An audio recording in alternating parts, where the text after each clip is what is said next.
So first of all, what do you make of this daring move to put the United States president in a war zone? Kyiv is not the hotbed. I know that. I just came back from there. But it ain't that safe either, especially without our men and women on the ground to keep them safe. What did you think of the impact of the move?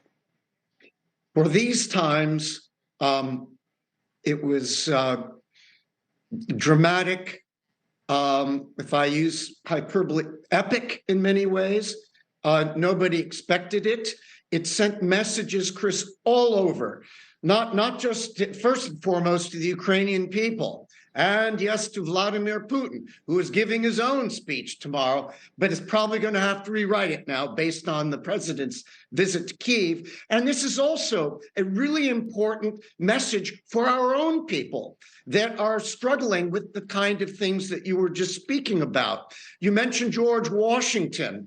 Well, I think that Volodymyr Zelensky's grappling with these same type of challenges in this young post-Soviet state.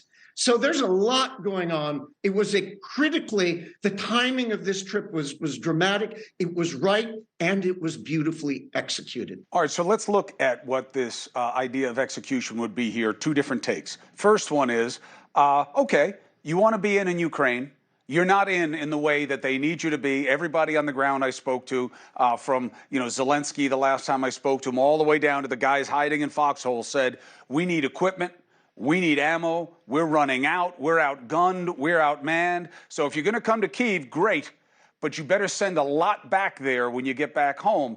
Do you believe America's making that commitment specific when they won't give what they want most, which are the jets? I think there was discussion of, I know that it's conditional tense, but possible weapons. I think it's all in the pipeline. It has been difficult. It has been uncomfortably incremental.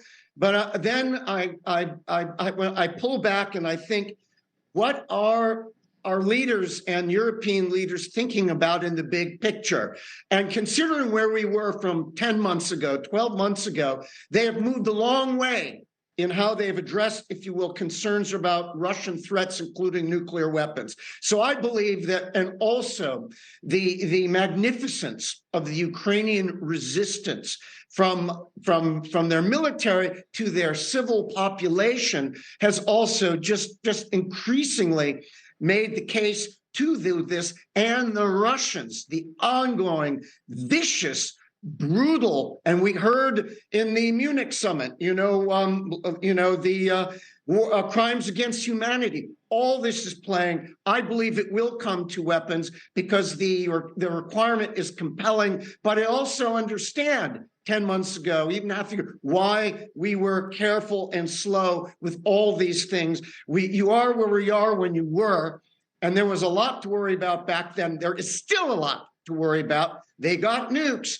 But as Sting said in 1983, Russians love their children too. And whatever Putin thinks, it's not just his decision. The idea of war crimes, do you believe that is a fair accusation? And if so, why does it matter? Well, I mean, you have war crimes, which is more military nature, and then the discussion of crimes against humanity, which is a term going back to the Nuremberg trial. And with the Nazis, and personal culpability, crimes against humanity, and then as a subset but different, military is a big deal. And this is not just the awful things that happen on the battlefield, but this is aggression in the big sense, deportation,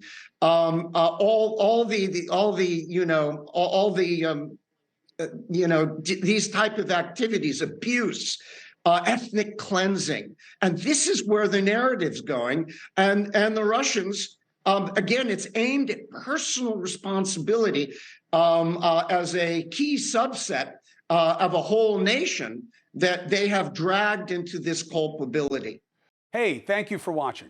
Please go to newsnationnow.com, newsnationnow.com, and you can find NewsNation on your television provider. And don't forget to click the red subscribe button down below. Then you will get more of NewsNation's fact-driven coverage.